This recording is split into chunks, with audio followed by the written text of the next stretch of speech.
कराए हैं vision IAS mains 365। इसमें हम अपना एनवायरनमेंट सेक्शन को कंप्लीट करेंगे। हमारा 5th टॉपिक है जो कि सेकंड लास्ट टॉपिक है। एनवायरनमेंट हमारा जल्द ही कंप्लीट हो जाएगा कल तक, या इवन मैं सोच रही हूँ आज इवनिंग तक ही आपका ये टॉपिक्स ख़त्म कर दिए जाएँ। तो जो भी बच्चे मेंस के लिए जा रहे हैं, all the very best luck to them और बेस्ट ऑफ लक। आप सभी अच्छा सा लिख पाएँ, मेरी यही आपके लिए प्रेयर है कि आप अच्छा ज़रूर करें। और जो भी बच्चे इवन पीसीएस का भी मेंस देने जा रहे हैं उन सभी को भी यही है कि प्लीज़ ये रिकमेंडेड वीडियोस ज़रूर चेक करिए। आज हम टॉपिक ले रहे हैं, रिवाइज़ कर रहे हैं आंसर राइटिंग के पॉइंट ऑफ व्यू से कंजर्वेशन एफर्ट, जिसमें हम इंटरनेशनल ट्रीटीज़ एंड कन्वेंशंस को रिवाइज़ करेंगे और देखेंगे कि इसमें हम कैसे अपने आंसर्स को और अच्छा कर सकते हैं। तो सबसे पहले हम रिवाइज़ करने जा रहे हैं COP 16 टू द UNCBD। आपको पता है ना, यूनाइटेड नेशंस जो कन्वेंशन ऑन बायोलॉजिकल डाइवर्सिटी है COP 16 की, उसकी 16th मीटिंग हुई थी, वो हुई थी कैली कोलंबिया में। इसका मेन थीम था पीस विद नेचर। ठीक है, अब इस थीम के ना देखो क्या होता है, जब भी कुछ ऐसी समिट्स होती हैं या कॉन्फ्रेंस होती हैं तो इसके आउटकम्स हमें ज़रूर याद करने होते हैं, क्योंकि वो आउटकम्स ही हमें अपने पेपर में लिखने पड़ता है। मान लो डायरेक्टली क्वेश्चन आ जाए कि आउटकम्स बताओ इस समिट के या कॉन्फ्रेंस के, तो आपको डायरेक्टली ये पता होना चाहिए कि इस बार कहाँ हुई थी UNCBD का, ये सब पता होना चाहिए। थीम पीस विद नेचर था, ये ज़रूर पता होना चाहिए। नेक्स्ट आप बताना, यहाँ पर ना कैली फंड, यानी कैली में हुआ था ना ये, तो कैली फंड को ऑपरेशनलाइजेशन करने की बात करी गई है ताकि बेनिफिट सभी को मिले फेयर एंड इक्विटेबल वे में। जो companies benefiting commercially from digital sequence information, वो 1% ऑफ देयर प्रॉफिट रेवेन्यू को इंडिजिनियस लोगों को, लोकल कम्युनिटीज़ को सपोर्ट करती हैं। DSI जो है, डिजिटल सीक्वेंस इन्फॉर्मेशन जो है, एक तरह का याद रखना पॉलिसी टर्म है। क्या होता है, डिजिटल सीक्वेंस इन्फॉर्मेशन को आप जब भी समझाओगे तो बताना ये एक पॉलिसी टर्म है जो बेसिकली जीनोम सीक्वेंस डेटा को दिखा रही है, या जितने भी डिजिटल डेटा रिलेटेड आपके ऑर्गेनिजम्स होते हैं ना, एग्रीकल्चर है, फार्मास्यूटिकल्स हैं, बायोडाइवर्सिटी है, इनको डोनेट करता है, इनको सारा को डिनोट करता है कि ये इसमें अंदर आएंगे। अब इसी आउटकम के अंदर गाइस इंडिजिनस कम्युनिटीज़ की राइट्स को भी रिकॉग्नाइज करा गया है। कह रहा है इसी के लिए आपको पता चलेगा, इन्होंने एस्टैब्लिश करा है कैली फंड के साथ ही इस UNCBD में permanent subsidiary body under article 8 का J पार्ट। तो याद रखना कैली फंड भी इनके लिए हुआ है, इंडिजिनस कम्युनिटीज़ के लिए, और इनके लिए हमने परमानेंट सब्सिडरी बॉडी भी इस्टेब्लिश इस आउटकम में की गई है। अच्छा, इसी के अंदर बात की गई कुनमिंग बायोडाइवर्सिटी फंड को भी लॉन्च करा गया है अंडर ग्लोबल एनवायरनमेंट फैसिलिटी, ताकि जो भी गोल्स वगैरह हैं उसको हम सपोर्ट कर सकें। नेक्स्ट है आइडेंटिफिकेशन ऑफ इकोलॉजिकली और biologically significant marine areas. 30x30 target यहाँ कंप्लीट हो जाए, biodiversity beyond national jurisdiction agreements पूरे हो जाएं, थीमेटिक यहाँ एक्शन प्लान यहाँ पूरे हो जाएं, सिंथेटिक जो बायोलॉजी है या इन्वेजिव एलियन स्पीशीज़ का मैनेजमेंट है ये पूरा हो पाए, है ना। अब देखो समझते हैं कि ना हमने ये पुराना वाला जो कुनमिंग मॉन्ट्रियल बायोलॉजिकल जो ग्लोबल फ्रेमवर्क है ये क्या है, इसके क्या फीचर्स थे। तो याद रखो, ये सबसे पहली बात है, कुनमिंग मॉन्ट्रियल यानी कि KMGBF जो है वो नॉन बाइंडिंग है, यानी कि ये किसी पे पूरी तरह से बाइंड नहीं होता है। दूसरा, इसको अडॉप्ट किया गया था COP 15 जो चल रहा था ना CBD का मॉन्ट्रियल कनाडा 2022 में, तब इसको अडॉप्ट किया गया था। अब ये किसका सक्सेसर है, तो याद रखना HE टारगेट थे स्ट्रेटेजिक प्लान फॉर बायोडाइवर्सिटी 2011 से 20 तक, उसके अंदर इसको लेकर आया गया है। ठीक है, अच्छा अब इसमें क्या बोला गया, इसका सारा एम ये है, इसको जो Kunming Montreal global biodiversity framework है ना, इसका बताना, इसका सारा एम ये है कि बायोडाइवर्सिटी के लॉस को हॉल्ट या रिवर्स करना है 2030 तक, क्योंकि 2030 तक ही हमें अपने सस्टेनेबल डेवलपमेंट गोल्स भी फुलफिल करके दिखाने हैं। समझ में आ गए की फीचर सारे के सारे। अब हम यहाँ ये देखने जा रहे हैं कि इसके गोल्स क्या हैं। तो 4 गोल्स हैं जो अचीव करने हैं बाय 2050। एक है प्रोटेक्ट एंड रिस्टोर करना, प्रॉस्पर विद नेचर, एक शेयर बेनिफिट्स फेयरली, या एक है इन्वेस्ट एंड कोलैबोरेट करना। ये सारे के सारे इसके गोल्स हैं। अच्छा, इसके की टारगेट्स क्या हैं समझते हैं। तो की टारगेट्स इसमें ना 23 टारगेट है जो कि हमें बोला गया है 2030 तक हम इसको कंप्लीट करेंगे। तो 30x30 का टारगेट है। 30% यहाँ कंजर्वेशन करना है land, sea and inland waterways का, डिग्रेडेड इकोसिस्टम का 2030 तक करना है। तो अगर आपको 30x30 का टारगेट याद आ जाए ना तो ज़रूर मेंशन करना इसमें, क्योंकि याद रखना इस की टारगेट का पार्ट में ही है Kunming Montreal global biodiversity framework के अंदर ही। यहीं पे ये भी कसम खाई गई है कि 2030 में हमें 50% तक इन्वेजिव एलियन स्पीशीज़ को रिड्यूस करना है। और $200 बिलियन हर साल लगा के किसी भी तरीके से, चाहे इंटरनेशनल फिनेंस वगैरह लेके, हम इन सभी गोल्स एंड टारगेट्स को फुलफ़िल करना है। तो जब भी आप Kunming Montreal global biodiversity framework के बारे में लिखोगे गाइज, इसके फीचर्स, इसके गोल्स, इसके टारगेट्स को प्लीज़ मेंशन करना। अब COP जो 16 हुआ तो लोगों ने बोला बड़ी कमियां थी इसके अंदर। कह रहा क्या कमी? कह रहा डेवलप कंट्रीज़ ने कोई कमिटमेंट दिया है कि वो $20 बिलियन को हर साल देंगे? कुछ नहीं बोला उन्होंने। कह रहे तो कमिटमेंट नहीं है उनकी किसी बात का, प्लेज बस ले लेते हैं वो, सिर्फ ऊपर ऊपर की कसम खा के और फिर उंगलियां क्रॉस कर लेते हैं कि हमने कसम तो खाई थी लेकिन हमने माना नहीं उस कसम को, प्रॉमिस करके भी मुकर जाएंगे। फिर 44 कंट्रीज़ ही हैं, सोचो आप क्या रेशो है। 196 मेंबर हैं, उसमें से सिर्फ 46 जो कंट्रीज़ हैं उन्होंने ही स्टेट्स को सबमिट कराया और अपडेट कराया national biodiversity strategy and action plan. कितना कम लोग कंट्रीज़ ने किया है। फिर कोई कंसेंसस नहीं बैठा कैली फंड को लेके, बहुत सारे बायोडाइवर्सिटी क्रेडिट और ऑफसेट को लेके बहुत डिसएग्रीमेंट रहे, कोई डिसीजन नहीं हुआ कि कैसे KMGBF को कैसे कंप्लीट करना है, कैसे अपडेट करना है। बहुत डिले है, कोई प्लानिंग नहीं हुई, कोई मॉनिटरिंग रिपोर्टिंग की बातें नहीं हुई। तो जो ये ऑर्गेनाइजेशन है ना, UN convention on biological diversity के इंटरनेशनल लीगली बाइंडिंग ट्रीटी थी। इसको UN के कॉन्फ्रेंस जब अर्थ समिट चल रही थी ना 1992 में, तब इसको इंट्रोड्यूस किया गया था। 1993 में फिर ये इन्फोर्स में आई और ये ऑपरेट करती है UNCBD अंडर UNEP के अंडर। अब ये ऑब्जेक्टिव क्या है इसका ऑब्जेक्टिव है कंजर्व करना बायोलॉजिकल डाइवर्सिटी को, सस्टेनेबल यूज़ करना या फेयर एंड इक्विटेबल शेयरिंग करना जेनेटिक रिसोर्सेज की। अब इसकी प्रोटोकॉल्स की बात करें, इसके टारगेट्स की बात करें UNCBD की, तो कार्टाजीना प्रोटोकॉल है आपके बायो सेफ्टी को लेके, जिसमें बोला गया कि जितने भी लिविंग मॉडिफाइड ऑर्गेनिजम्स हैं उसको सेफली हैंडल करना, ट्रांसपोर्ट करना, फिर चाहे वो नगाया का प्रोटोकॉल हो, ये सबको करने की कोशिश की जा रही है। तो कंक्लूजन में कह रहा है, देखो जो COP 17 हुआ ना आर्मेनिया में 2026 में जो होगा, येरेवन आर्मेनिया में, उसमें हमें ना ज़्यादा ध्यान देना है फिनेंशियल मैकेनिज़्म कैसे चलेगा, कैसे फुलफ़िल करेंगे। और जो नेक्स्ट इंटर मीटिंग फिर उसके बाद बैंकॉक में होगी, वहाँ पर भी आप कोशिश करो मॉनिटरिंग फ्रेमवर्क को अच्छा करने की कोशिश करो। टाइम बाउंड एक्शन प्लान बनाने की ज़रूरत है, ताकि जो हमने पेरिस एग्रीमेंट में भी हमने कहा ना कि मिरर होना चाहिए, नेशनल डिटरमाइंड कंट्रीब्यूशन बहुत ज़रूरी है, उस पर हम चल पाएँ। तो ये आपको लिख कर आना है। अच्छा, इसी में एक आया national biodiversity strategy and action plan के बारे में, तो इंडिया ने भी अनवील करा कि भाई ज़रूरत है। और ये इंडिया ने भी, जब ये इंडिया होकर आया ना इस समिट से, तो फिर कहा भाई एक एक्शन प्लान बनाना चाहिए। तो हर पार्टी को ज़रूरत होता है, UNCBD का तो आर्टिकल 6 कह ही रहा है कि आपको इम्प्लीमेंट करना है कंट्री लेवल पे जाके भी। तो इंडिया का जो ये सिस्टम है ना, कि जो हमारा national biodiversity strategy for action plan है, ये 1999 में हम लेकर आए थे। फिर उसके बाद हमने 2002 में इसका नाम रख दिया नेशनल बायोडाइवर्सिटी एक्शन प्लान, ताकि हम HE टारगेट्स के अकॉर्डिंग ही अपने पूरे इसको बना लें। फिर हमने अपडेट किया इसको 2024 से लेके 30 तक, जब हम मीटिंग से होकर आए ना, तो हमने कहा whole of government and whole of society दोनों अप्रोच चलेगी, तभी हमारा कुनमिंग मॉन्ट्रियल ग्लोबल जो बायोडाइवर्सिटी फ्रेमवर्क है हम उसको साथ चल पाएंगे। फिर हमने अपने भी कुछ नेशनल बायोडाइवर्सिटी टारगेट सेट करे, जैसे 22 NBT, इसमें 3 थीम्स हैं। थ्रेट्स को बायोडाइवर्सिटी के रिड्यूस करना, इम्प्लीमेंट करना, सस्टेनेबल रिसोर्सेज का यूज़ करना, क्योंकि जो ministry of environment, forest and climate change है, ये आपका सेंट्रल एजेंसी है। रिसोर्स को मोबिलाइज़ कराना, ट्रांसफॉर्मेटिव अप्रोच पे चलना, यानी कि इकोसिस्टम बेस्ड मैनेजमेंट अप्रोच हमें फॉलो करने की ज़रूरत है।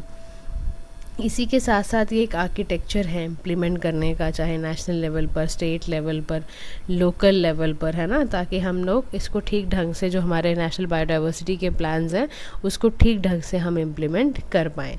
तो एक्नॉलेज करना एनवायरनमेंट के चैलेंजेस को, कैसे हम इसको बिठा सकते हैं। कुछ इनिशिएटिव भी लिए सरकार ने कि हम ना बायोडाइवर्सिटी रूल लेकर आएंगे। तो कंक्लूज हमने ये किया कि हम ना, जैसे हमने वहाँ पर मीटिंग में अटेंड करा है, वहाँ पे जो प्रॉमिसेस कर रहे हैं, तो हम भी उसको अपनी कंट्री में जो भी चैलेंजेस हैं उसको सबको डील करके उसको लेकर आएंगे। नेक्स्ट हमारा टॉपिक है हाई सीज ट्रीटी के ऊपर। तो यूनियन कैबिनेट ने रिसेंटली, इंडिया ने बायोडाइवर्सिटी बियॉन्ड नेशनल जुरिसडिक्शन जो है ना, उस एग्रीमेंट पे अप्रूव किया है, साइन किया है हाई सीज ट्रीटी के लिए। मिनिस्ट्री ऑफ अर्थ साइंस ने इसको इम्प्लीमेंट करा है। अब समझना ये हाई सी होता क्या है। हाई सी गाइज वो एरिया है, वो नेशनल जुरिसडिक्शन का इलाका है जो 200 नॉटिकल माइल्स कोस्ट लाइन के एक्सटेंड होके मिलता है, यानी कि एक्सक्लूसिव इकोनॉमिक जोन है। और याद रखना हाई जो सीज़ है ना वो 64% है, यानी 2/3 टोटल ओशन एरिया में पड़ते हैं। और ये ग्लोबल कॉमन्स का पार्ट होते हैं, ये किसी कंट्री का नहीं होता है, ये ग्लोबल कॉमन का पार्ट है, यानी बिलोंगिंग टू नो वन। मैंने बोला ना किसी भी कंट्री का नहीं होता, लेकिन सबके इक्वल राइट होते हैं नेविगेशन, ओवर फ्लाइट या साइंटिफिक रिसर्च के। तो जो भी एरिया ओशन या कोस्ट लाइन से 200 नॉटिकल माइल एक्सटेंड हो जाता है, जिसको हम एक्सक्लूसिव इकोनॉमिक जोन बोलते हैं, उसी को हाई सीज बोला जाता है। अब सवाल ये आता है कि क्या BBNJ एग्रीमेंट साइन क्यों किया इंडिया ने, क्या प्रोविजंस हैं, समझते हैं। फॉर्मली BBNJ को हम agreement on conservation and sustainable use of marine biological diversity of area beyond national jurisdiction कहते हैं। इंटरनेशनल ट्रीटी है, ठीक है ना, ताकि थर्ड इम्प्लीमेंट हो पाए ये। इसमें 1994 1995 के कुछ अग्रीमेंट्स हैं। 2023 में इसको अडॉप्ट किया गया था, फिर इसको बोला गया था आप सिग्नेचर्स के लिए जो भी करना चाहें तो कर लें। तो इस आफ्टर 6 रेटिफिकेशन बाय 60 कंट्रीज़ का रेटिफिकेशन 120 दिनों में ही आ गया था, लीगली बाइंडिंग भी है। अब ये BBNJ करता क्या है, ये चाहता है हर कंट्री पॉल्यूटर पे हो, जो पोल्यूशन के लिए पे भी करे, ह्यूमन काइंड के लिए ध्यान में रखना है, मरीन साइंटिफिक बनाना है, equity and fair equitable benefit share करना है। तो इसका जो स्कोप है ये एरिया बियॉन्ड आपके जो नेशनल जुरिसडिक्शन के पास नहीं है, यानी worship area, military aircraft area, वहाँ पे इसका स्कोप है।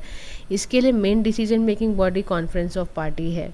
फिनेंशियल मैकेनिज़्म इसका कोई जैसे ग्लोबल फैसिलिटी फ़ंड क्रिएट करना है, या मेन जेनेटिक रिसोर्सेज की बात आई तो सिग्निफिकेंस बेसिकली क्या है इसका, इक्विटेबल इकोनॉमिक ऑर्डर, यानी कि रियलाइज़ करना just and equitable international economic order, strategic expansion करना, बायोडाइवर्सिटी को कंजर्व करना, ट्रेडिशनल नॉलेज को प्रमोट करने के लिए इसको बनाया गया है।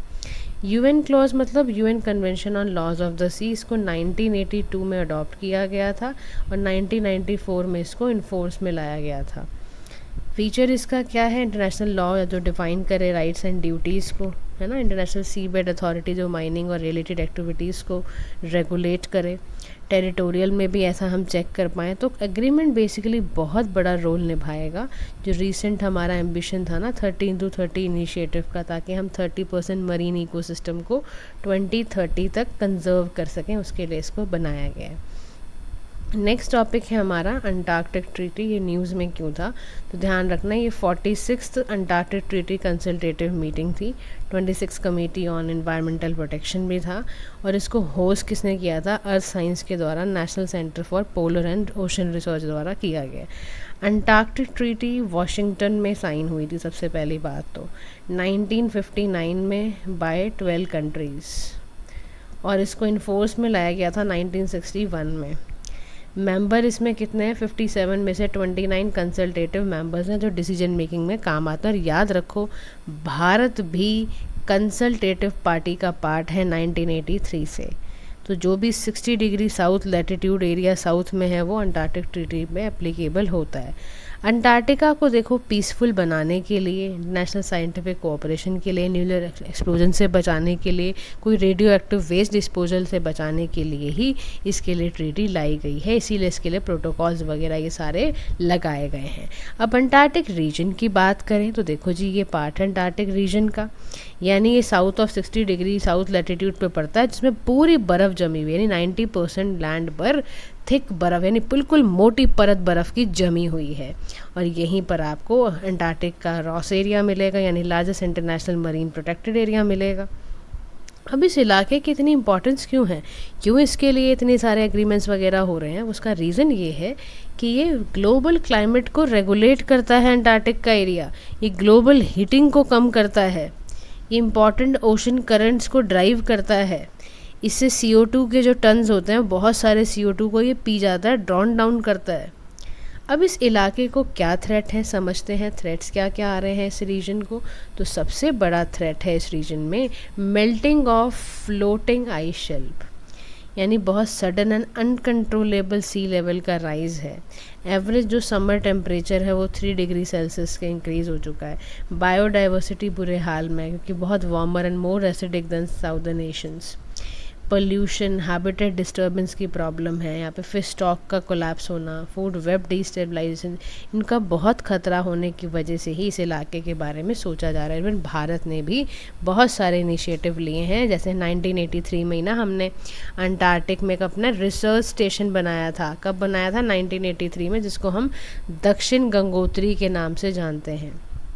इंडिया में करेंटली 2 रिसर्च स्टेशन है, एक आपका मैत्री है जो 1989 में आया था, एक है आपका है भारती जिसको 2012 में बनाया गया था। ऐसे ही इंडिया ने अंटार्कटिक रिसर्च स्टेशन मैत्री 2 भी अनाउंस कर रहा है। 2022 में हमने उसको कमिटमेंट को भी फुलफिल करने के लिए एक्ट भी बनाया। तो ये देखो, ये जो ट्रीटीज़ होती हैं ये क्यों की जाती हैं? ताकि पीसफुल कोऑपरेशन हो। और मोस्ट सक्सेसफुल इंटरनेशनल अग्रीमेंट है ये, तो पेपर में क्वेश्चन पूछ सकते हैं आपसे कि देखो ये क्यों सक्सेसफुल बन पाया, क्योंकि जो ऑनगोइंग प्रोटेक्शन है वो सब कंट्रीज उसको मिल के कर रही हैं। अनडिस्टर्ब्ड कॉन्टिनेंट बना रखा है हमने इसको, ठीक है। Moving towards the next topic जिसमें हम बात करने जा रहे हैं आज, फॉरेस्ट कंजर्वेशन इंडिया के बारे में। बड़ा इंपॉर्टेंट टॉपिक है, ध्यान से समझना। पहले इसका एरिया देखना, टारगेट क्या है, फॉरेस्ट की इंपॉर्टेंस क्या है, चैलेंजेस क्या आ रहे हैं फॉरेस्ट को कंजर्व करने में, वो सारा कुछ हम देखेंगे। भारत के अंदर अगर हम वन की बात करते हैं या फॉरेस्ट की बात करते हैं तो ध्यान रखना, भारत के अंदर टोटल फॉरेस्ट और ट्री कवर कितना है, ये डेटा ज़रूर लिख के आना, 25.17%। मतलब हमारी पूरी जोग्राफिकल एरिया से अगर हम इंडिया की जो स्टेट फॉरेस्ट रिपोर्ट है उसको देखते हैं तो जो हमारा total forest and tree cover है वो कितना है, 25.17%। इवन भारत का जो रैंक है वो है 3rd है for average annual net gain in forest area, ठीक है। अगर हम टारगेट की बात करते हैं तो ग्रेट इंडिया मिशन, ताकि हम फॉरेस्ट को इंक्रीज़ कर पाएँ, ट्री कवर को इंक्रीज़ कर पाएँ, क्वालिटी को इम्प्रूव कर पाएँ, उसके लिए हमने ये टारगेट लगा रखा है कि 5 हेक्टर तक हम सोच रहे हैं 5 मेगा हेक्टर तक कर पाएँ। अब फॉरेस्ट की इम्पॉर्टेंस किसी भी देश के लिए बड़ी इंपॉर्टेंट होती है, क्योंकि देखो आप, कार्बन सिंक यानी 24,000 मेट्रिक टन्स ऑफ कार्बन को ही पी जाता है, यानी आपको फिनेंशियल वेल्थ है फॉरेस्ट, आप समझो, क्योंकि कितना सारा कार्बन इमिशंस को दूर करता है। एक्सट्रीम वेदर कंडीशन से आपको बचाता है, आपको स्टॉर्म से बचाएगा फॉरेस्ट, आपको फ्लड से बचाएगा। आपके जो मैनग्रोव है, कोस्टल फॉरेस्ट बड़े इंपॉर्टेंट है। आपको क्या लगता है, एक्सट्रीम वेदर कंडीशंस के शील्ड हैं ये। फिर लाइवलीहुड सपोर्ट मिलता है नॉन टिम्बर फॉरेस्ट से, ये habitat for large number of flora fauna species हैं, एक्सट्रीम कंडीशन से वहाँ भी आप बचोगे। अब समझते हैं कि थ्रेट क्या है फॉरेस्ट को। तो सबसे बड़ा थ्रेट है फॉरेस्ट को डिफॉरेस्टेशन का, यानी भारत में 3.3% का जो ट्री कवर है वो लॉस्ट हुआ। क्यों? क्योंकि डिफॉरेस्टेशन हुआ गया, तो बहुत सारे जंगल कटे थे ग्लोबल फॉरेस्ट वॉच में। फिर प्लांटेशन वर्सेस फॉरेस्ट की बात करें तो लक्षद्वीप का लार्जेस्ट रिलेटिव प्लांटेशन एरिया ही 76% है। फिर क्लाइमेट चेंज की बात करते हो तो फ्यूल जो है extreme heat, thereby increasing wildfire बहुत इंक्रीज़ हो रही हैं अगर हम फॉरेस्ट की बात करते हैं तो। इनिशिएटिव्स की बात करें तो भारत में हम इनिशिएटिव देखें और हमारा ग्लोबली ऐसे कौन से इनिशिएटिव चल रहे हैं जिससे फॉरेस्ट कंजर्वेशन की बात है। देखो ऐसे आए तो भी लिखना पड़ेगा दोनों ही बातें कि इंडिया में ये चल रहा है, ग्लोबली ये चल रहा है। इसीलिए बड़े ध्यान से I am telling you again and again, revise the magazines through videos again and again, जितना कर सकते हो करो आप। तो फॉरेस्ट कंजर्वेशन हमने चाहे अमेंडमेंट एक्ट बनाया हो 2023 में, इवन आपको पता है हमने एक्रीडेटेड कंपनसेटरी फॉरेस्टेशन करना शुरू कर दिया कि कहीं से अगर पेड़ कट रहे हैं तो उसको किसी भी तरीके से उसको फॉरेस्टेशन भी करना। फिर टी.एन. गोदवर्मन जजमेंट थी कि सुप्रीम कोर्ट ने एक्सपेंड किया डेफिनेशन ऑफ फॉरेस्ट को, ठीक है ना। उसके बाद चाहे हमारा RED plus reduce emission from deforestation and forest degradation को रोकने के लिए हमने COP 13 वो सब किया। बॉन्ड चैलेंज है 2030 तक हमने ग्लोबल फॉरेस्ट का विजन रखा है जिसमें हम बोल रहे हैं कि हम एटलीस्ट 20% EU का लैंड बचाएंगे, रिकवर करेंगे हम। तो वे फॉरवर्ड में बोलता है कि फॉरेस्ट का इकोसिस्टम को रिस्टोर करना है R3 की मदद से, यानी रिहैबिलिटेट करना है हमें, रिहैबिलिटेशन करना है, रिक्लेमेशन करना है हमें, या हमें रिप्लेसमेंट करना है। ये सारे काम हमें करने हैं फॉरेस्ट को कंजर्व करने के लिए। इसी के साथ साथ मियावाकी मेथड है रिफॉरेस्टेशन का, ताकि हम ये देखें कि स्पेसिफिक लोकेलिटी में हम कैसे कौन सा फॉरेस्ट रीजनरेट कर सकते हैं। That is called the method of Miyawaki method, ठीक है। फिर इवन हमने क्या करा, देखो हम ना सीखें, वर्ल्ड की कंट्रीज से भी देखें, जापान है, कॉन्गो बेसिन फॉरेस्ट पार्टनरशिप है, इन सब क्या करती हैं, ये सब कंट्रीज़ फॉरेस्ट एनवायरनमेंट टैक्स भी लगाती हैं ताकि लोग ना बेस्ट प्रैक्टिसेस करें। दूसरा, हमें बैलेंस करना है कंजर्वेशन को इकोनॉमिक इम्पेरेटिव्स के साथ, वो बहुत ज़रूरी है, राइट बेस्ड अप्रोच अपनानी है हमें, ठीक है, ऐसे लिख कर आना। नेक्स्ट हमारा गाइस टॉपिक आता है इकोलॉजिकली सेंसिटिव एरिया से रिलेटेड, ठीक है। क्या होते हैं इकोलॉजिकली सेंसिटिव एरिया, इसको किस कैटेगरी में रखा हुआ है, वाई वी आर सेइंग कि बहुत सिग्निफिकेंस है इकोलॉजिकली सेंसिटिव एरिया का, समझते हैं सारी बातों को हम। देखो डेफिनेशन के फॉर्म में अगर आप देखोगे तो इकोलॉजिकली इम्पॉर्टेंट और फ्रेजाइल एरिया जो कि प्रोटेक्टेड एरिया के अंडर आते हैं और जिसको एनवायरनमेंट प्रोटेक्शन एक्ट 1986 के अंडर डाला गया है। अब इसमें कौन कौन से इकोलॉजिकली सेंसिटिव एरियाज़ हैं, दून वैली है, भागीरथी है, वेस्टर्न घाट है, माउंट आबू है, ये सारे के सारे इकोलॉजिकली सेंसिटिव एरियाज़ हैं। कौन कौन सी कैटेगरी ऑफ एक्टिविटी यहाँ पर अलाउड है, सबसे पहली बात कमर्शियल माइनिंग नहीं करनी है, पोल्यूशन नहीं फैलाना है, पेड़ नहीं गिराने हैं, होटल नहीं बनाना है, रिसोर्ट नहीं बनाना है ऐसे इलाकों में।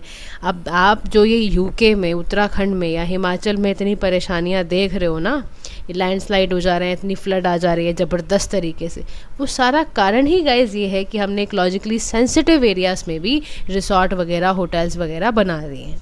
हम ऑनगोइंग एग्रीकल्चर नहीं कर सकते ऐसे इलाके में, हम कोई डेयरी फार्मिंग नहीं खोलनी चाहिए, जो फार्मिंग सॉरी यहाँ परमिट जो कर रखा है, इतना काम कर लो, एग्रीकल्चर कर लो, हॉर्टिकल्चर प्रैक्टिसेस कर लो इकोलॉजिकल सेंसिटिव एरिया में, पर पेड़ नहीं गिराने हैं आपको, ठीक है, और होटल रिसोर्ट नहीं बनाने हैं। अब इकोलॉजिकली सेंसिटिव जोन जो है उसका सिग्निफिकेंस क्या है, ये शॉक एब्जॉर्वर होते हैं, यानी ये स्पेशलाइज्ड इकोसिस्टम है, प्रोटेक्टेड एरिया है, ये ट्रांजिशन जोन है, area of high protection to area of lesser protection.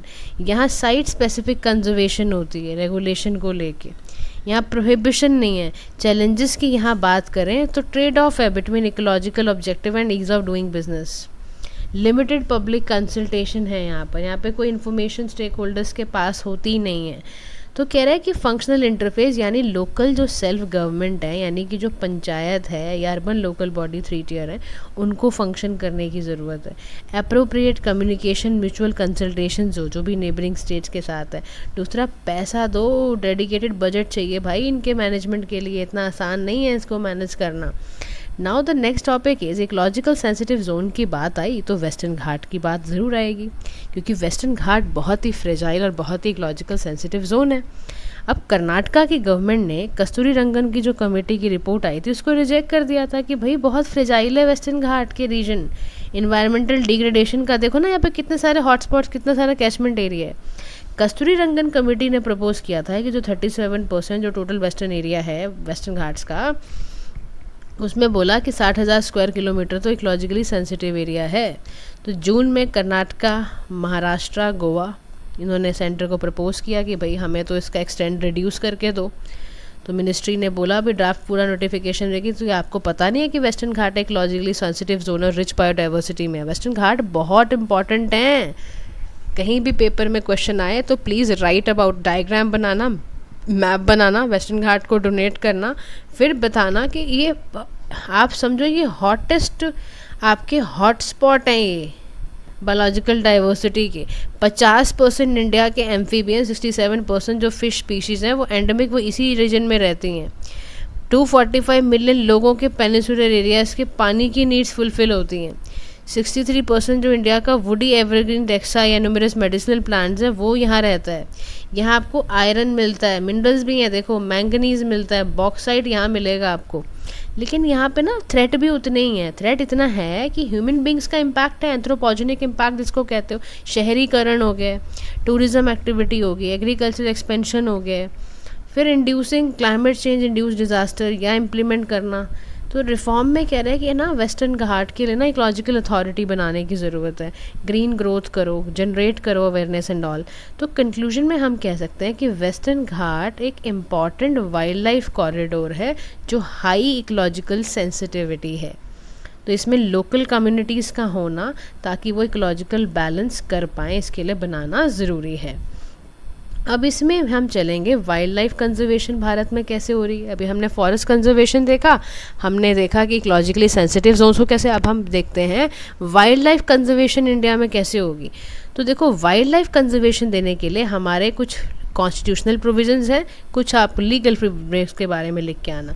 Constitutionally तो DPSP ही कहता है, यानी directive principle of state policy साफ कहता है वाइल्ड लाइफ कंजर्वेशन के लिए कि आर्टिकल जो हमारा 48 का A पार्ट है ना, या आर्टिकल हमारा फंडामेंटल ड्यूटीज़ का 51 का जो G है ना, वो कंकरेंट लिस्ट में भी वे 7th शेड्यूल में वो सब बात करते हैं वाइल्ड लाइफ कंजर्वेशन की।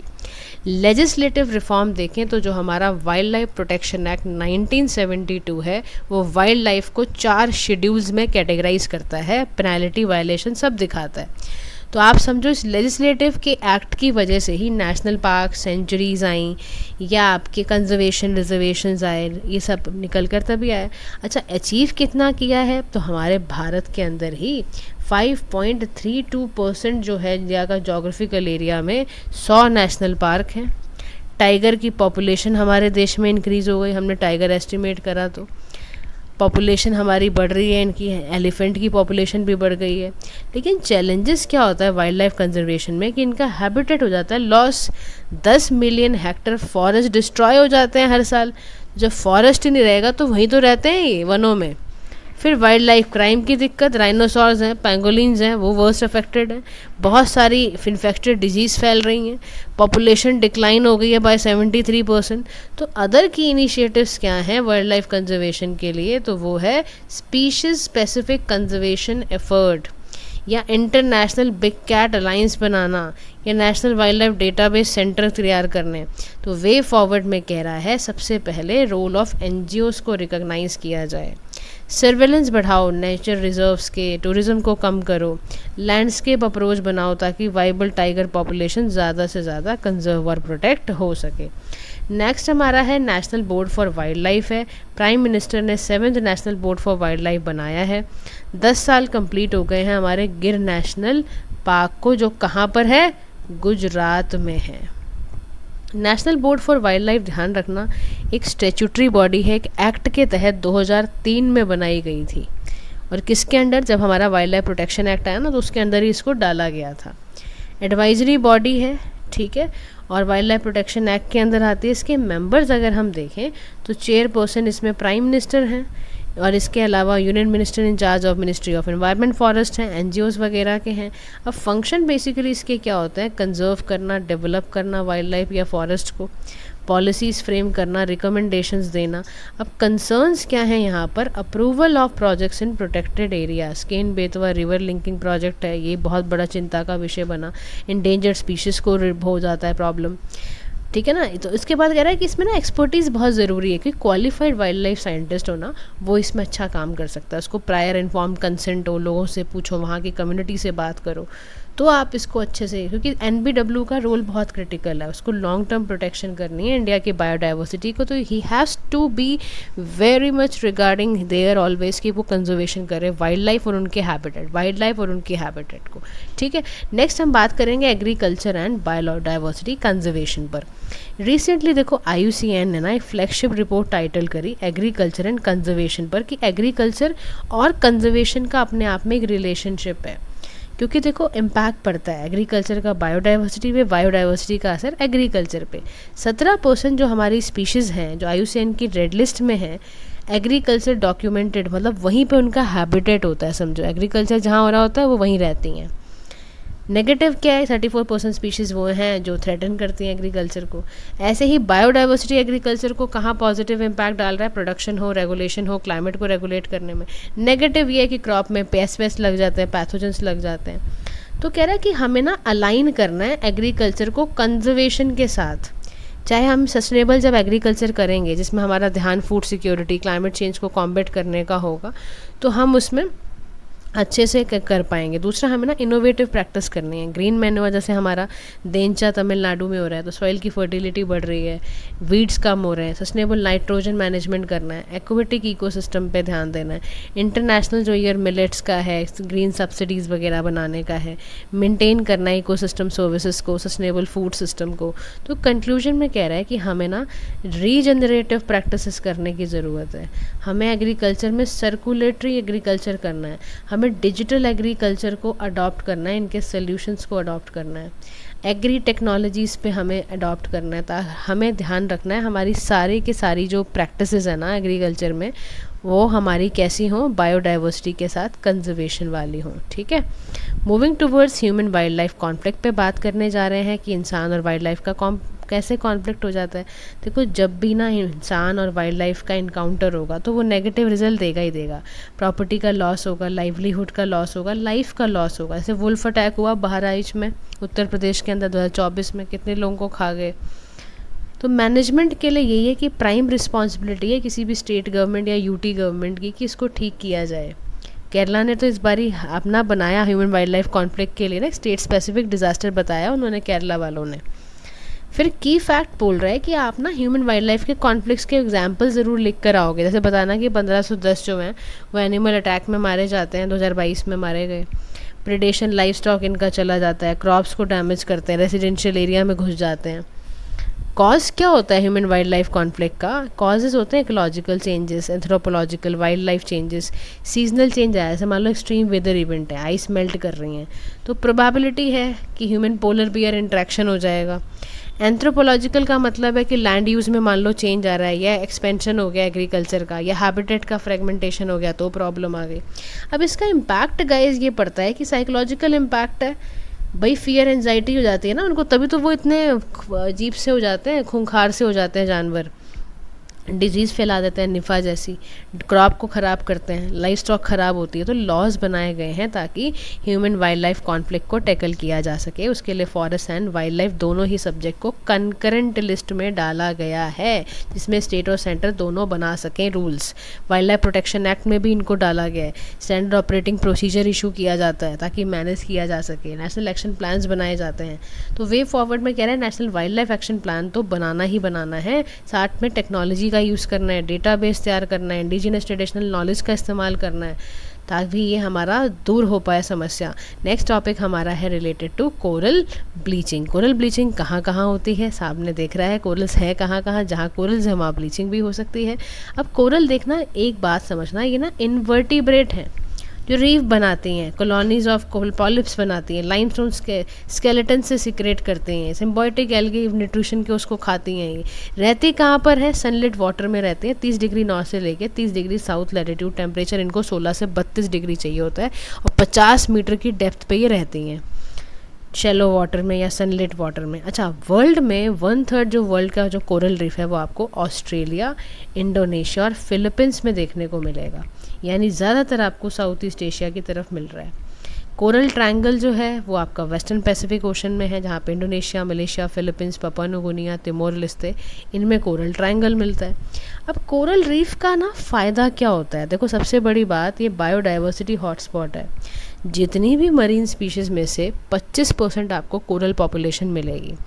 इनका कोस्टल की प्रोटेक्शन भी करती हैं कोरल रीफ्स, कोस्ट लाइन को प्रोटेक्ट करती हैं, वहाँ पे फ्लड आने से बचाते हैं, इरोड होने से बचाती हैं, टूरिज़्म फिशरी के पर्पस से $10 ट्रिलियन का पैसा भी कमा के देती हैं। लेकिन इनको हो गया है अब थ्रेट।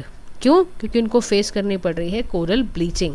कोरल ब्लीचिंग कैसे फेस करनी पड़ रही है कि कोरल जो है उसको इन्वायरमेंटल स्ट्रेस खा रहा है, उसको टेम्परेचर की प्रॉब्लम, लाइट न्यूट्रिएंट की प्रॉब्लम, क्लाइमेट वार्मिंग, ये सब हो रहा है। भारत के अंदर सोचो ना, आप Andaman Nicobar island, gulf of Mannar, Lakshadweep, ये सब जगह पर कोरल रीफ है, लेकिन इसमें प्रॉब्लम ये आ रही है कि इनको ब्लीच पड़ रहा है, यानी कि इनका टेम्परेचर बढ़ने या लाइट न्यूट्रिएंट ना होने की वजह से इनको बहुत दिक्कत हो रही है। तो कोरल ब्लीचिंग को बचाने के लिए भारत में कुछ ऐसे लिए गए कि भाई कैसे इनको बचाया जाए, ग्लोबली भी कुछ लिए गए। तो भारत सरकार ने क्या करा, कोरल स्पीशीज़ को ना शेड्यूल 1 में डाल दिया, किसके? इंडियन वाइल्ड लाइफ एक्ट 1972 में। और नेशनल कमेटी बना दी वेटलैंड की, मैनग्रोव्स की, इन्वायरमेंटल प्रोटेक्शन एक्ट बना दिया, और ऐसे ही इंटरनेशनल कोरल रीफ इनिशिएटिव आया, साइट्स आया। तो वे फॉरवर्ड में कहता है कि आपको स्टॉर्म वाटर रन ऑफ को कम करना है, क्रिप्टो प्रिजर्वेशन करना है, इंजीनियरिंग टूल्स को यूज़ करो ताकि आप कोरल रीफ्स को बचा सको। नेक्स्ट टॉपिक आपका आता है वाइल्ड लाइफ कंजर्वेशन इंडिया के बारे में। अब वेटलैंड क्या होता है, कितना पार्ट इंडिया में वेटलैंड है, करंट स्टेटस क्या है, वेटलैंड का सिग्निफिकेंस क्या होता है, स्कीम्स कौन सी है, कंस्ट्रेंट क्या है, सारी बात हम समझते हैं। देखो, वेटलैंड एरिया वो एरिया है जो लैंड एरिया सेचुरेटेड है या फ्लडेड रहता है पानी से, सीजनली या परमानेंटली।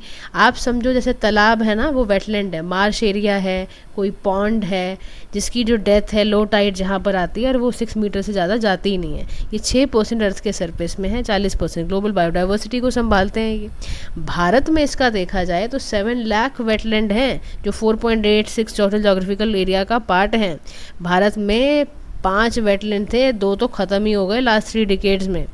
अब वेटलैंड बेसिकली है क्या, इसकी सिग्निफिकेंस ये होता है कि एक तो ना ये कार्बन को सिंक की तरह, यानी कार्बन इमिशन कम करते हैं, पानी को स्टोर करके रखते हैं, कोई नेचर का शॉक एब्जॉर्वर की तरह काम करते हैं। और याद रखना, ये किडनी होते हैं लैंडस्केप्स की, यहीं पे सारे मिलावट की चीज़ें कंटेमिनेट फिल्टर होती हैं। ये लाइवलीहुड है, यहाँ बायोडाइवर्सिटी रहती है। तो भारत सरकार ने इसकी इम्पोर्टेंस को समझते हुए कई सारी स्कीम्स बनाई कि वेटलैंड कंजर्वेशन होना चाहिए, party to Ramsar convention, blue flag certification, national mission for clean Ganga, ये सब बनाया गया। अब कंस्ट्रेंट्स पता है क्या आते हैं इससे रिलेटेड? सबसे बड़ा कंस्ट्रेंट है हाइड्रोलॉजिकल रीजन, ग्राउंड वाटर में ना बहुत हो गया है सैलिनाइजेशन, नमकीन हो गया है, या वेस्ट डिस्पोजेबल होने की वजह से हम बचा नहीं पाते वेटलैंड्स को। जो आपके इन्वेजिव स्पीसीज़ हैं, वाटर हाइसिंथ है, सेलिविनिया है, उसकी प्रॉब्लम है। वुड फिश जो ये थे सारे के सारे अनसस्टेनेबल रिसोर्सेज हैं। इम्पैक्ट पड़ता है क्लाइमेट चेंज का। तो वे फॉरवर्ड में कह रहा है हमें क्या करना है, स्ट्रिक्ट इम्प्लीमेंटेशन करना है पॉल्यूशन नॉर्म्स का, इकोसिस्टम बेस्ड मैनेजमेंट करना है, हॉलिस्टिक स्टैंडर्डाइज प्रोटोकॉल्स को फॉलो करना है, पार्टिसिपेटरी कंजर्वेशन करना है, लोकल कम्युनिटीज़ के साथ मिल के करो, और जो आपकी अमृत धरोहर इनिशिएटिव है ना, इसको आगे से आगे पहुँचाने से ही आपका वेटलैंड को बचा पाओ। नेक्स्ट हम बात करने जा रहे हैं मैनग्रोव कंजर्वेशन के बारे में। अब मैनग्रोव्स क्या होते हैं, भारत में इसका एक्सटेंट कहाँ तक फैला हुआ है, ये क्या इन्वायरमेंट को बेनिफिट देते हैं। देखो, मैनग्रोव का सीधा सा मतलब है टाइडल फॉरेस्ट, कोस्टल वुडलैंड या sheltered coastline, littoral plant formation जहाँ ट्रॉपिकल सब ट्रॉपिकल में होता है, ये हाई रेनफॉल वाले इलाके होते हैं, टेम्परेचर इसका 26 से 35 डिग्री होता है, इंटरटाइडल रीजन्स होते हैं। टोटल जो भारत में मैनग्रोव कवर है वो है 0.15% का। आज जब आप इंडियन स्टेट रिपोर्ट देखते हो वहाँ से पता चलता है। इकोसिस्टम में बहुत सारी सर्विस देते हैं मैनग्रोव्स। भाई, कार्बन को स्टोर करते हैं, ये फ्लड रिड्यूस करते हैं 15 से 20%, कई इलाकों में तो 70% से ज़्यादा ये फ्लड को रोकते हैं। ये कोस्टल कम्युनिटी का लाइवलीहुड है, 5700 यहाँ प्लांट स्पीशीज़ रहते हैं। थ्रेट इनको बहुत जगह जगह से है। ग्लोबल मैनग्रोव अलायंस 2024 की बैठी वर्ल्ड की, तो उन्होंने कहा एक तो हाफ ऑफ वर्ल्ड का जो मैनग्रोव है वो उसको थ्रेटन है। Lakshadweep, Tamil Nadu coast critically endangered है। क्यों? क्योंकि यहाँ पर इंडस्ट्रियल श्रिम्प एग्रीकल्चर वगैरह होता है, पाम ऑयल कल्टीवेशन है, राइस कल्टीवेशन की वजह से क्लाइमेट चेंज हो रहा है, क्योंकि पोल्यूशन बहुत ज़्यादा हो रहा है, ब्लैक कार्बन बहुत इकट्ठी हो गई है। तो इनिशिएटिव लिए गए, भारत सरकार मिस्ट्री ले आया, यानी mangrove initiative for shoreline habitat and tangible incomes. Sustainable हमने कहा एक्वाकल्चर करेंगे, मैनग्रोव्स के लिए मैजिकल कैंपेन चलाया गया। ग्लोबली इसको बोला गया कि भाई मैनग्रोव अलायंस क्लाइमेट बनाओ, किसी भी तरीके से इसको रोको। तो वे फॉरवर्ड में कह रहा है mangroves are very important, conservation करना है आपको इनका। इंटरनेशनल कोऑपरेशन पता है 2021 से लेकर 30 तक का जो टाइम पीरियड है उसमें यूएन ने बोला decade for ecosystem restoration. Important mangrove patches को डिक्लेयर करो कि ये mangrove germ plasm presence centres हैं। ये सुंदरबन जैसे नेशनल पार्क्स को हमें कनेक्ट करना है और उनको बचाना है। इवन इन्वायरमेंट इम्पैक्ट असेसमेंट करना है हमें, सबसे ज़्यादा एग्जिस्टिंग लॉस का हमें बहुत ध्यान रखना है। नेक्स्ट हमारा टॉपिक आता है पीटलैंड कंजर्वेशन से, कि पीटलैंड क्या होता है। देखो, पीटलैंड का मतलब है वो टेरेस्ट्रियल इकोसिस्टम जहाँ पर पानी जाके हो जाता है वाटर लॉक्ड, और वो प्लांट मटेरियल को फुली डिकम्पोज होने से बचाता है। पीट एक dead and partially decompose plant है बेसिकली, जो कि एक्यूमुलेट होता है in situ under water locked conditions. 3.8% जो वर्ल्ड का लैंड एरिया है वो पीटलैंड है। नेचुरली फॉरेस्टेड है, ट्रॉपिकल है, पर्मा फॉरेस्ट, सारे तरह के होते हैं। अब मेजर थ्रेट क्या है, या नियरली 12% जो ग्लोबल का पीटलैंड है, ठीक है ना, या मोर देन 60% भारत में डिग्रेड हो चुका है। एग्रीकल्चर, पीट एक्सट्रैक्शन, इंडस्ट्रियल एक्टिविटी से ये हो चुका है ख़राब। अब ये कार्बन को स्टोर करता है, बायोडाइवर्सिटी को कंजर्व कर रहा है, इकोसिस्टम को सर्विस दे रहा है, इसको प्योरीफाई करके देता है पानी, वो क्लाइमेट को कूलिंग इफेक्ट देता है। तो आप सोचो पीटलैंड कितने इंपॉर्टेंट हुए। तो इसीलिए इनिशिएटिव लिया गया, यूएन का एनवायरनमेंट असेंबली बिठाई गई, गाइडलाइंस बिठाई गई कि भाई किसी भी तरह इसको बचाया जाए, डिसीजन मेकिंग प्रोसेस को अच्छा ज़्यादा से ज़्यादा किया जाए, रिस्पॉन्सिबल तरीके से पीटलैंड को आपने बना। नेक्स्ट हमारा टॉपिक है genetic resources and traditional knowledge eight a glance. देखो जेनेटिक रिसोर्स का मतलब है गाइस वो रिसोर्सेज जिसमें मेडिसिनल प्लांट हैं, एग्रीकल्चरल क्रॉप है, एनिमल ब्रीड है, ठीक है। ट्रेडिशनल नॉलेज इसमें हम यूज़ करते हैं। अब ट्रेडिशनल नॉलेज का जेनेटिक रिसोर्सेज में इम्पॉर्टेंस क्या है, वो ये है कि नेचर का रिसोर्सेज मैनेजमेंट करता है। इंडस्ट्रियल एप्लीकेशन में, ग्लोबल प्रॉब्लम को सॉल्व करने में, आपको पता है फॉरेस्ट कंजर्वेशन करना था खारोगासिया जयंती में, वो वहीं से सोल्यूशन निकला था। अब चैलेंजेस क्या हैं बेसिकली जेनेटिक रिसोर्सेज के लिए, तो बायोपायरेसिंग हो जाते हैं, लोग चुरा लेते हैं, लिमिटेड राइट्स हैं, मॉडर्नाइजेशन नहीं हुआ है, इरोजन का प्रॉब्लम है, ठीक है ना। यंगर जनरेशन्स को भी ट्रेडिशनल नॉलेज का इतना पता नहीं है। तो सरकार ने इसके लिए मिनिस्ट्री ऑफ आयुष को भेजा, ट्रेडिशनल मेडिसिन निकालो, पेटेंट एक्ट को और स्ट्रॉन्ग करा, योगा को डिस्क्रिमिनाइज करा कि भाई उसको एक डालो उसके अंदर। तो वे फॉरवर्ड में कह रहा है कि हमें ना एडुक्वेट इनकम बनानी पड़ेगी, कम्युनिटीज़ तभी पार्टिसिपेट करेंगी, और ट्रेडिशनल मेडिसिन को और ज़्यादा बढ़ा दो, स्टेट रन हॉस्पिटल्स में हीलिंग आर्ट वगैरह को और प्रमोट करो, ठीक है, नागोया प्रोटोकॉल्स को। और फिर आज का जो क्वेश्चन है वो है, हमने जो आज पढ़ा है ना BBNJ अग्रीमेंट के बारे में, वही आपको सॉल्व करना है कि biodiversity beyond national jurisdiction agreement क्या है, इसके क्या प्रोविजंस हैं, और ये कैसे भारत को ये ट्रीटी हेल्प कर रही है participation and can benefit the country also, ठीक है। तो आपको देखो कैसे से बताना है। सबसे पहले इस एग्रीमेंट के बारे में बताओगे, कब आया था, कैसे आया था, एग्रीमेंट करता क्या है, इसके प्रोविजंस के बारे में लिखोगे, फिर इसका सिग्निफिकेंस बताओगे, फिर बताना सिग्निफिकेंस के अंदर ही ये भी डील कर देना how this treaty helping the India, ठीक है। तो आज के लिए इतना ही। Thank you so much for listening. Have a nice day to all.